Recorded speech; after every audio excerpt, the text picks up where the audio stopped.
Hello, my name is Debbie Anderson, and I'm here today to help you to heal on your recovery path from narcissistic abuse with education, science, and spirituality. So today I'm going to talk about what is narcissistic abuse. So educating yourself about what narcissistic abuse is smart, first of all. If you're questioning what exactly narcissistic abuse is, there's a reason. It may be that you know something's wrong in your relationship, and not everyone is a narcissist. However, I was in a relationship with a malignant narcissist, and it took me years to figure out what was wrong.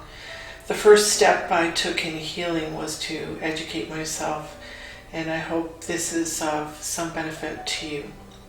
So when some people hear the term narcissist, it's tossed around a lot these days. They envision someone who is constantly taking selfies and talking about themselves and their wonderful attributes all the time. These traits may be present, but they're mostly harmless, and they may even be amusing. Pathological narcissists, however, are a different kettle of fish entirely. They construct secret lives, have fake positive emotions. They lie excessively. They wear different masks around different people, resulting in false realities being constructed for survivors of their abuse. All this is done to manipulate the victim into willingly making themselves vulnerable enough to be exploited, and the result is an extraordinary amount of psychological and emotional damage to them. Narcissistic abuse is very difficult to explain, and yet abuse remains prevalent in our society. To someone who has never been in a relationship with a narcissist, it's very difficult to understand. We can look at dozens, if not hundreds, of Hollywood films to begin to understand exactly or some of what the narcissists do. For example, these movies, Sleeping with the Enemy, The Talented Mr. Ripley, Catch Me If You Can, Gone Girl, and The Wolf of Wall Street all successfully portray narcissists who respectfully killed, damaged, manipulated, and conned money out of innocent people. They also, unfortunately, glorify the narcissists in the movies. So how can we understand how and why narcissists prey upon others' emotions and minds?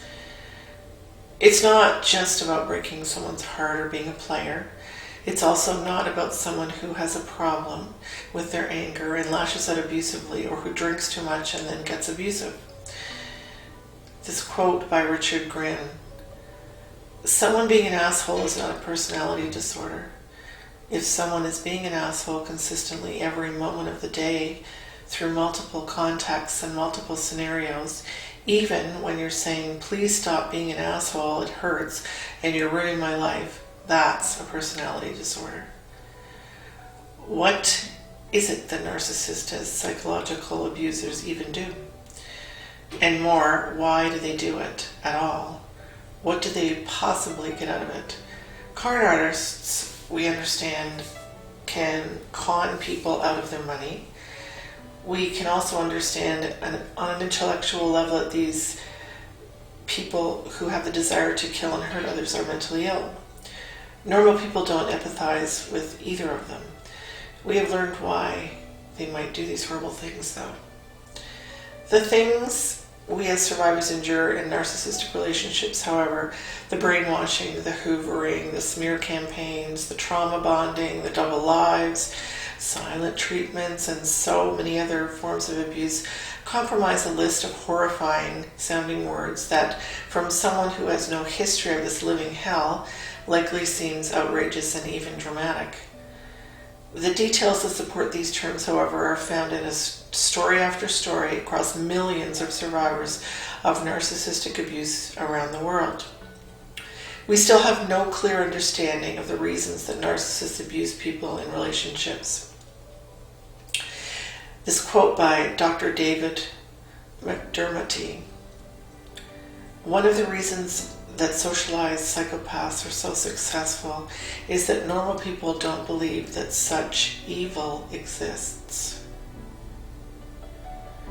Looking at narcissistic abuse closely and the harm it causes is a stepping stone into the explanation as to what it is that narcissists are trying to accomplish when they manipulate people in social situations. Is it simply that they get pleasure out of watching chaos around them ensue when they cause people pain and set people against each other?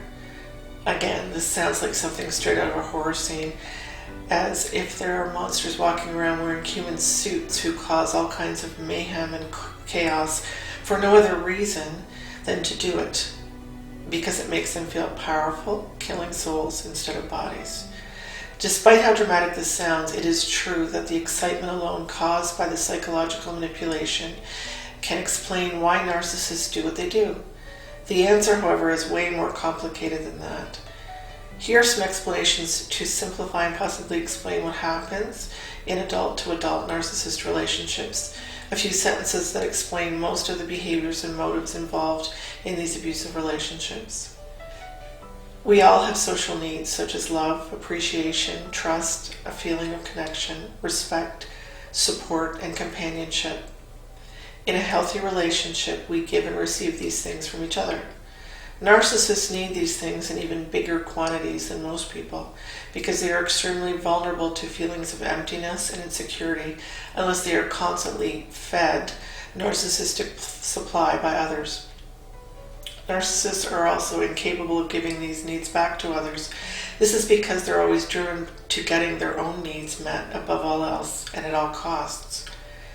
They will also be incapable of giving these things back to others because in order to get their needs met, their actions end up compromising them. This happens because healthy relationships do not meet their needs, and they must rely on deception and manipulation in order to receive what they need from other people. In addition, they are wired with very low or no empathy, which enables them to accomplish this with ease. The tactics they use cause immense psychological damage and wreak havoc on people's lives because the people with whom they enter the relationships with are deceived into believing the relationships are mutually beneficial ones, and then they are manipulated in a variety of ways once they are in them. Even though this is a very basic way of explaining the purpose of narcissistic manipulation from the narcissist's point of view and why it matters, I am hopeful that an explanation of this type will raise awareness that this type of abuse and manipulation exists and it's a threat. But more, my hope is that it will begin to educate you on what narcissism is and open your eyes that you are neither crazy or stupid. If you suspect that you're in a relationship with an abusive narcissist, you may not even know it.